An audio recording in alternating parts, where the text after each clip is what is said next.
Samantala, Igan, makalipas ang 8 buwan mula nang ilunsad ang Save Lake Buhi Now campaign ng lokal na pamahalaan ng Buhi, unti-unti na ring nababawasan ang mga fish cage sa lawa. Ito ang naging resulta ng paghihigpit na ginawa ng Lake Buhi Development Office dahil halos sakupin na ng fish cages ang buong lawa noong nakaraang taon. Base na rin sa pag-aaral ng Buhi Lake Development Office, ang tuneto-nilad ng feeds na ginagamit ng mga fish cage operator ang isa sa mga rason sa unti-unting pagkamatay ng Lake Buhi. Kaya naman nais ng lokal na pamahalaan na ipatupad ang Fisheries Code of 1998 kung saan nakasaad na 10% lang sa kada 1,600 hektarya ng lawa ang maaring lagyan ng fish cages.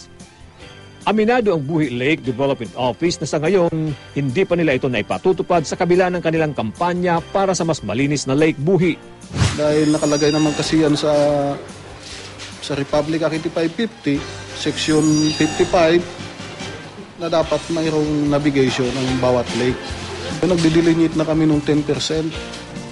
So siguro hindi sa daling panahon na-implement na naman talaga yung 10%. Umani naman ito ng batikos mula sa mga fish cage operators. Kadakulang perwisyo po yan talaga sa sako. Yan ang pinakadakulang source meat sa buhi na pagsira, pag ganyan ka mga kids.